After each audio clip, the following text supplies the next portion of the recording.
Ça y est, c'est la rentrée pour BD16. Depuis ce mardi 20 août, on est ravis de vous retrouver avec Mathilde et David, ainsi qu'un nouveau collaborateur que vous découvrirez la semaine prochaine. Pour cette semaine, on va surtout parler des arrivages, puisqu'il y en a pas mal aujourd'hui, que ce soit du réassort et des nouveautés. Et oui, les premières nouveautés de cette rentrée littéraire 2024. On est impatient de découvrir ce que nous réservent les éditeurs. On va également parler de nos lectures de l'été, que ce soit des avant-premières, ou des grands classiques qu'il faut réviser, parce que les fondamentaux, c'est essentiel en librairie BD. On va également parler des dédicaces, puisqu'il y en a pas mal qui auront lieu entre fin août et début septembre, donc il va être urgent de vous inscrire.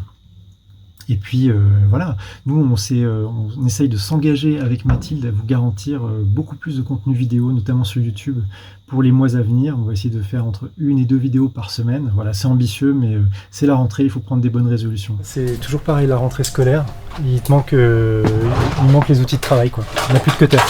Il y en a un là. Ok, bon, en fait c'est mes lunettes que je vais changer.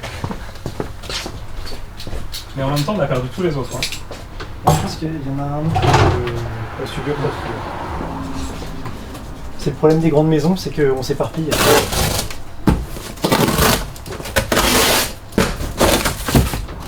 Ah, j'adore. Ça sent bon les belles nouveautés. Tu me teases là, mais montre-moi. Ah oui. 12 au total, donc il y a une deuxième fournée qui arrive. Il y a des titres, je me souviens même pas qu'on les avait commandés, quoi. Le dragon sous le croissant de lune. C'est très poétique.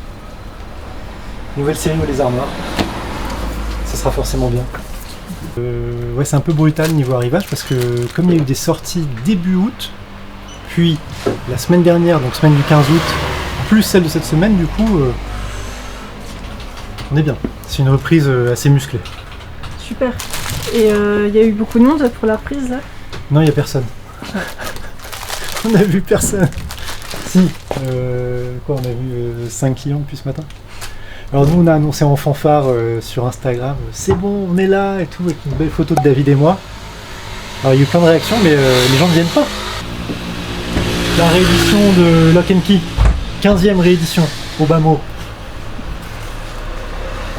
Et le titre le plus attendu de tous les fans de Tranche de Vie, Hirayasumi 6. Yes. On est tous lecteurs ici de Hirayasumi. Je suis même acheteur pour tout dire. Il est même acheteur.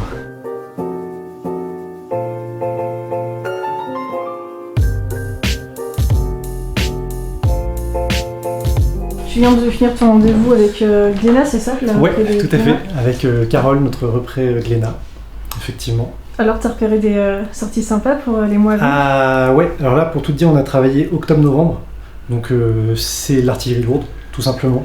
Donc je retiendrai, parce que j'ai noté quelques titres qui me paraissent essentiels, la 3e caméra, qui est la nouvelle BD du dessinateur de La Bombe. Ok, donc ça sort le 16 octobre. Le tome 3 de Brume, cette super série jeunesse que je vous conseille à tous, 23 octobre.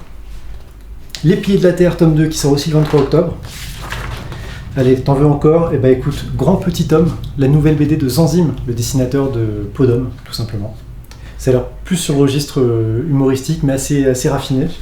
Et puis, le plus attendu, évidemment, c'est 1629, tome 2, qui sort le 13 novembre. On finit avec un tout petit peu de manga, tout simplement One Piece 108, une petite série qui marche de mieux en mieux. Ça sort le 7 octobre. Et enfin, Sandland Perfect Edition, qui est un one-shot de Akira Toriyama, qui ressort dans une belle édition le 2 octobre. C'est un super album. J'avais un peu oublié comment on coupait des cartons, mais c'est bon, c'est en train de revenir. Il y a eu un peu de monde là pendant que j'étais... Un petit peu, mais enfin ouais. En plus, il s'est mis à pleuvoir là, donc... J'ai eu une nouvelle livraison en revanche. Ah ouais? Ouais, des PD qui est arrivé. Ah, mais du tu Hachette achètes aussi? Et de la nouveauté aussi. Ah bah... Donc voilà, j'ai mis ça attaquer. Là, David, il a réceptionné en tout 3 offices Hachette. Plus l'office MDS. T'as réceptionné quoi d'autre en plus des 3 offices Hachette? Bah là, j'ai fait que du Hachette pour l'instant. Ouais, mais de ce que t'as réceptionné... Ah oui, là, ici. ID, Inter, MDS. Bon, je disais qu'il y avait quelqu'un qui est passé en disant qu'il avait vu le message posté ce matin, disant qu'on était de retour. Ah, bah ça fait plaisir. Tu vois? Ça sert à rien. Ça y est, on sort 3 secondes, on est trempé là. L'été est définitivement fini. aussitôt on a rouvert le site, aussitôt des commandes qui tombent, parmi lesquelles la très belle commande de Lise, une de nos habituées de Belgique, avec le nouveau Lucie Brion, l'autrice de Voleuse, Happy Endings, donc un recueil d'histoires courtes. C'est super doux, mignon, enfin moi j'ai beaucoup aimé, je l'ai lu la semaine dernière. Et puis 2 sorties de Keigo Shinzo, Hirayasumi tome 6 et No Reaction, qui est un recueil d'histoires courtes, 2017-2021. Je le connais pas, je pense que c'est la première fois qu'il est édité en France. Voilà, donc on n'a plus qu'à le préparer. Est-ce que vous avez un compte chez nous? Je crois que oui. Rappelez-moi votre nom. J'ai décidé de me prendre un manga que je connais pas du tout, j'en ai pas entendu parler. Ça a l'air d'être sur les arts martiaux. On va voir. Ça peut être qu'une bonne surprise, j'espère. Bon bah voilà, parfait alors. D'ici la semaine prochaine, de toute façon on sera fixé, si on l'a pas eu on le recommandera et puis voilà, on finira par le recevoir. Ça a l'air bien violent, ça, bien déprimant aussi. Parfait pour le retour des vacances. Allez, c'est parti.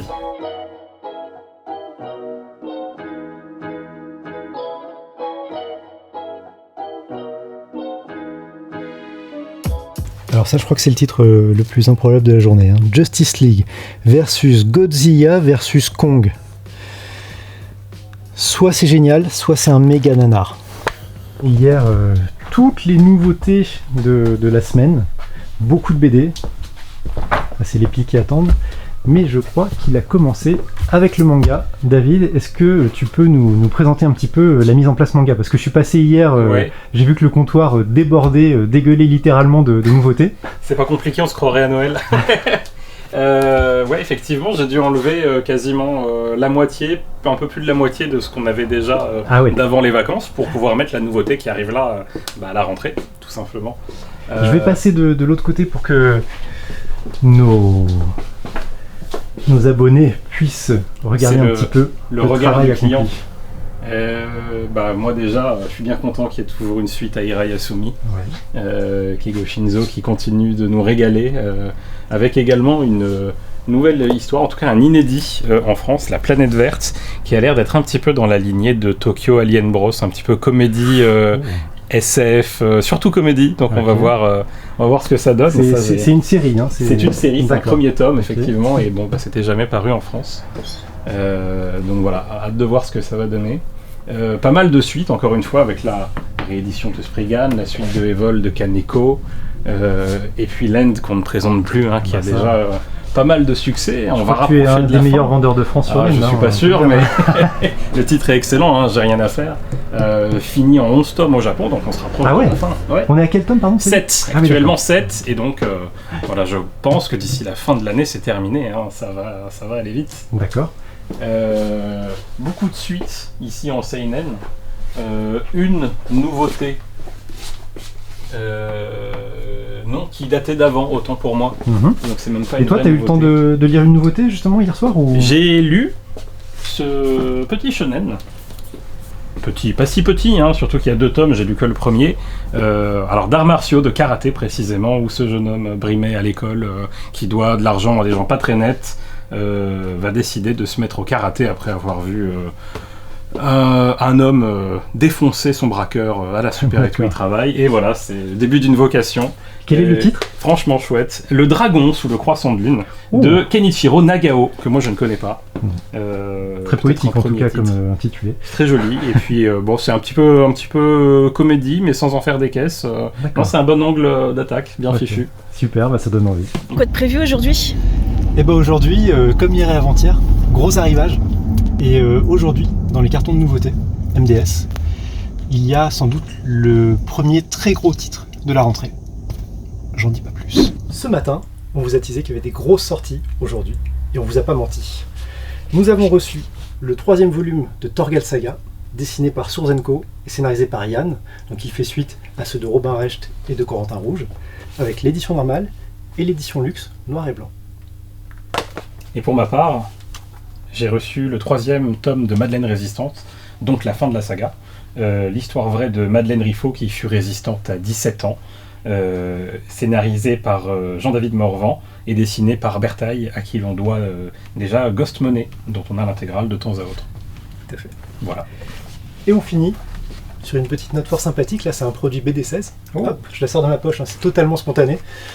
La nouvelle carte postale de la librairie, dédiée à Tokyo Mystery Café de Atelier Sento. Donc pour toute commande d'un album Dupuis, passez sur le site ou évidemment en boutique, vous aurez droit à cette petite carte postale avec un petit mot signé de l'équipe. Il y a beaucoup de dédicaces prévues sur fin août, début septembre, enfin Ouais. tout le mois de septembre. Oui. Est-ce que tu peux nous en parler un peu plus en détail? Alors oui, carrément avec plaisir. Alors déjà, on reçoit Ezra Clayton Daniels, l'auteur de Âme augmentée en dédicace. On est super contents. Il passe en France et il passe notamment dans notre librairie. Donc Âme augmentée, c'est ça. Et pour une fois, on va faire une dédicace sous forme de tirage au sort. Pour en savoir plus, allez sur notre compte Instagram. Ouais, Voilà. un grand merci Oui. à 404 Comics pour sa confiance. Ensuite, le 7 septembre, on reçoit Tepiu, l'autrice de Les Héritiers d'Agion. Donc il y a le tome 2 qui vient de sortir, donc à l'occasion, on la reçoit en dédicace. Première fois que nous recevons une autrice de manga français. Là aussi, on est super contents. Ensuite, le 28 septembre, on reçoit les auteurs Baptiste Chaubard et Thomas Emain, les auteurs d'Idéal, Ah oui. en dédicace. Voilà. Alors je vais vous montrer l'intérieur du bouquin parce que c'est très très beau. Je me rapproche. Voilà. Ah oui, c'est très raffiné. Ouais, c'est très joli. Voilà, donc ça c'est chez Sarbacane. On s'en rend pas forcément compte comme cela, mais c'est un récit d'anticipation. Ouais, et puis là voilà, en joli dos toilé. Ouais. Et le 23 octobre, on reçoit Emmanuel Moineau pour l'adaptation de l'Armée des Ombres. Voilà. Et J.D. Morvan, son scénariste, qui va l'accompagner. Et J.D. Morvan. Ouais. Merci. Super. Voilà, donc beau petit programme. Et puis c'est pas fini, mais pour l'instant, on vous dit pas trop pour la suite parce que ça va arriver dès novembre. Donc il y a le temps d'en parler. Merci Voilà. beaucoup. Merci.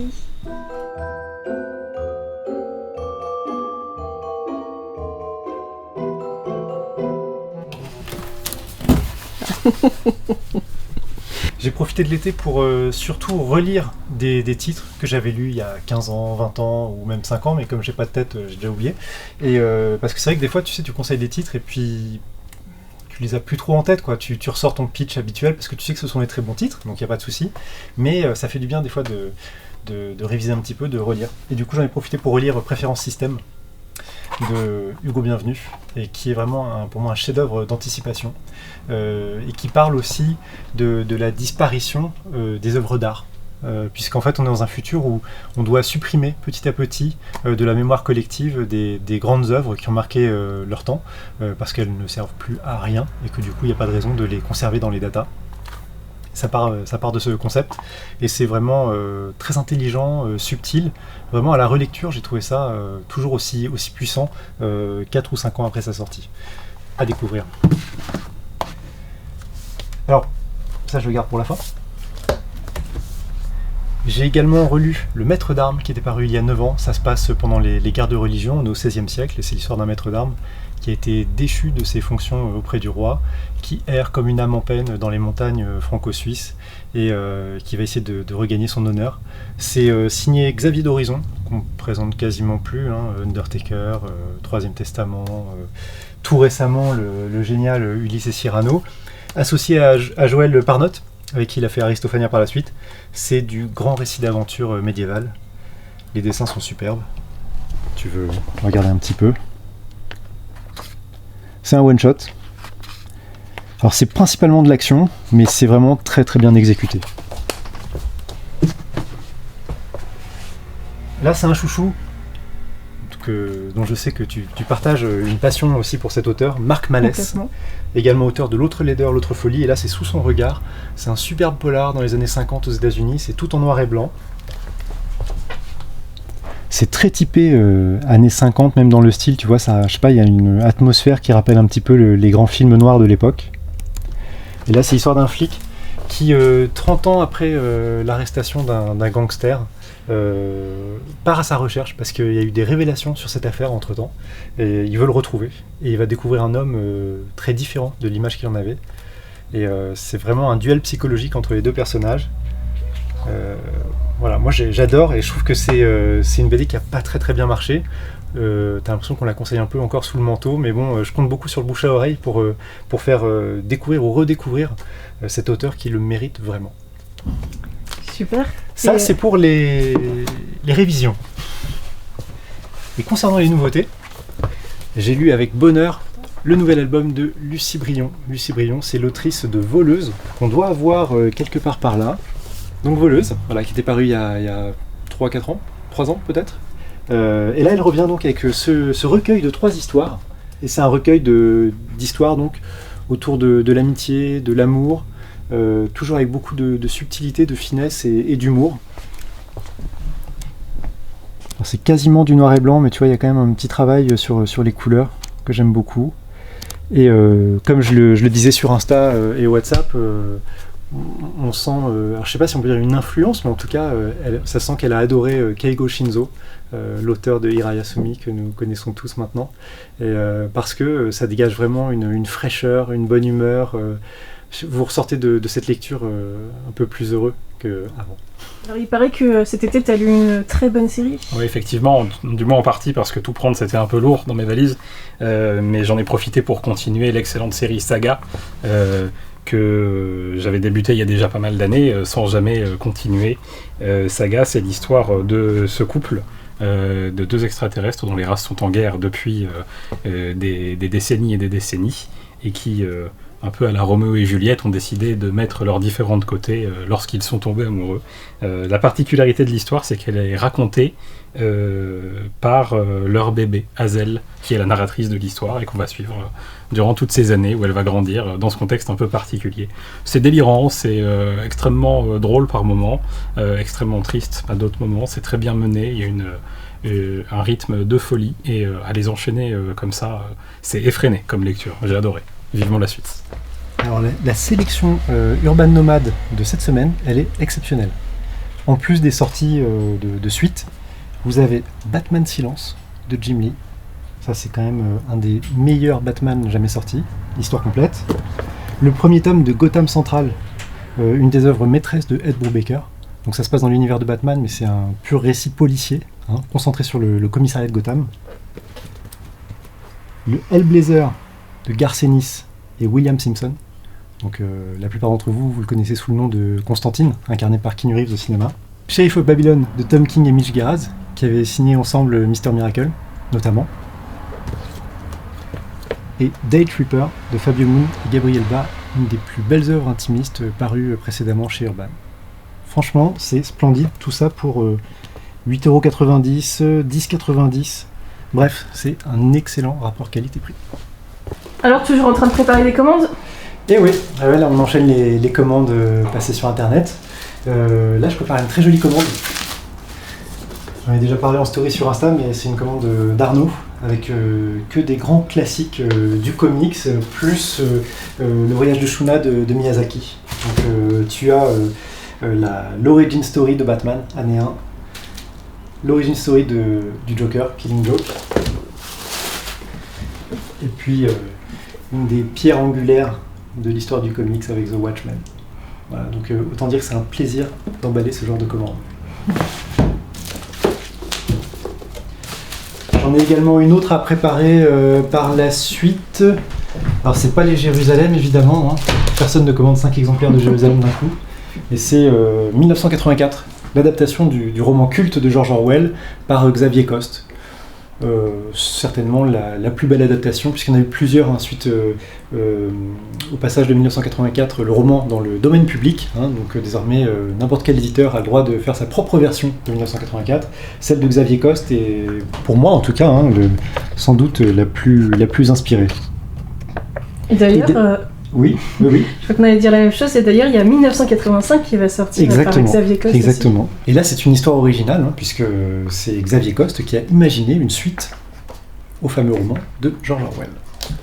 Voilà. Ça y est, c'était un beau jeudi. Il y a eu un petit peu plus de monde, il a fait beau, et puis on a eu plein de beaux cartons de nouveautés, desquels j'ai sorti pour mes lectures du soir. Le dernier Torgal, donc le 3e de la collection, je l'ai déjà dit tout à l'heure, mais je suis impatient de le lire pour voir s'il est à la hauteur des autres. Et puis là c'est un petit bonbon pour les quarantenaires, cinquantenaires comme moi, avec l'édition manga de Xor. série de Super Sentai de ma jeunesse. Très curieux de le lire. J'en attends rien, mais juste pour le plaisir. La Madeleine de Proust.